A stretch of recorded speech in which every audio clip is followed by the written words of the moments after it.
자, 동의수세보원에서는요, 망향병의 특징으로 소변 적삽을 잡았습니다. 소변 적삽이라는 건요, 과도하게 땀이 흘려진데 현재 인풋이 없을 때의 문제로 저는 생각을 합니다.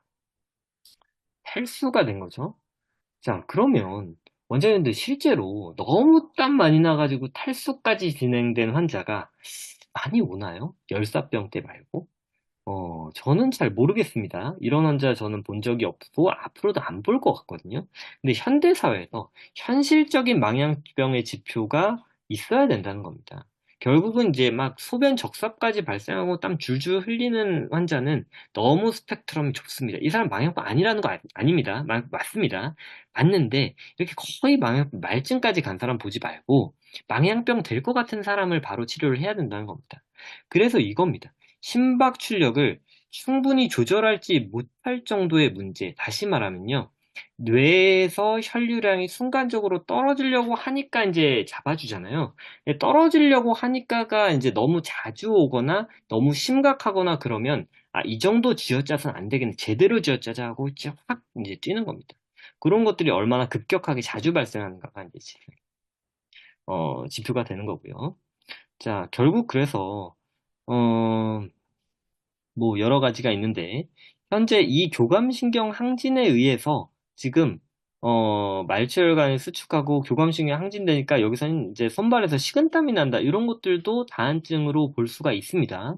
자, 근데 뇌혈류 보존 반응 때문에 바이패스 혈류가 증가해서 안면부에서 땀이 날 수도 있는 겁니다. 사실은 이제 혈관 투과성이 증가하는 거 그리고 현재 이제 상혈감 때문에 이제 셋포인트 이상으로 이제 이쪽에 온도가 올라간 거 마지막으로 결국은 혈류량이 이제 몰리게 되면 바깥쪽으로 이제 약간의 그 체액량도 늘기 때문에 땀샘으로 몰려오는 그런 이제 그 액체의 양 자체도 좀 늘어날 수 있을 것 같습니다.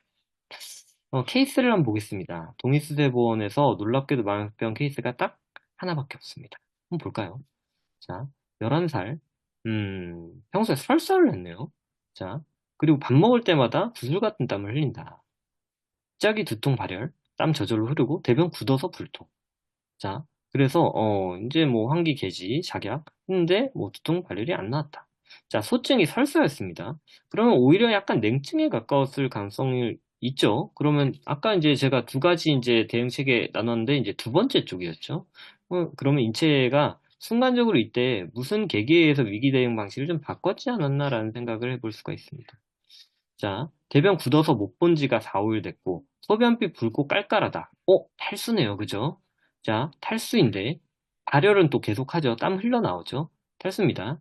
자, 그런데, 여기다가, 어쨌든 부자를 때려 넣습니다. 부자를 때려 넣었더니, 괜찮아졌고, 소변도 맑아지고, 양 조금 많아졌고, 근데 조금 덜 썼더니, 다시 망향증이 올라오고, 결국은 이 심박 출력을 이제 원활하게 계속 유지를 해줘야지 상대적으로 땀이 안 나온다는 건 지금 확인했죠. 아마 지금 소변 적삽도 신장으로조차 갈 혈액이 없어가지고 차단한 였을 가능성도 있습니다. 헬수가 아니라. 어, 헬수였으면 사실은 부자 가지고 소변이 맑아지지는 않았겠죠. 자, 그래서 어쨌든 쭉 치료를 했는데 마지막에 뭐 죽을 반사발 먹었네. 죽을 또 반사발도 더 먹었다. 이런 이제 갑자기 인풋이 늘어나는 얘기들이 생깁니다. 인풋의 원활한 증가를 통해서 지금 탈수 현상을 극복했다라고 하는데, 자, 그러면 이거는 겹친 거라고 저는 생각합니다. 이거는 순수하게 망향병 환자 아니고요. 망향병 플러스 소음병, 복합상병 환자를 본 거라고 생각합니다. 자, 그래서 망향병의 탈수는 사실은 이상 반환 때문이 아닐 수 있습니다. 이제 아웃풋이 강제되는 상황에서 인풋에도 문제가 있어야지 탈수가 생깁니다. 그래서 소화기 계열에서 안 받아준다라는 문제가 동반되어야지 탈수가 생기지 땀 많이 흘리면 많이 먹죠. 많이 먹으면 많이 흡수가 돼야죠. 그래서 전형적인 망향병은 사실은 탈수가 없습니다. 자, 어쨌든 그래서 동일세본 요 신축범의 망원병 증례 보고는 신항상성에 이른 소음병과 동반된 비전형적인 사례라고 제가 언급을 드렸습니다. 신항상성이 뭘까? 이따가 소음병 파트에서 말씀드릴 텐데 간단하게 말씀드리면 설사를 계속 쫙쫙쫙쫙 하는 게 소음병이라고들 알고 계시는데 설사를 하다 와 이제 진짜 더 설사하면 이거 탈수되겠는데 하면 변비로 바뀝니다. 그리고 쭉 그 상태로 유지가 됩니다. 왜냐? 심장은 이미 목적을 이뤘습니다. 내가 원래 800명 정도의 병사를 거느려야 되는데 나 500명 정도밖에 컨트롤 못하겠으니까 300명 내보내. 그래서 설사를 300명 어치를 한 겁니다.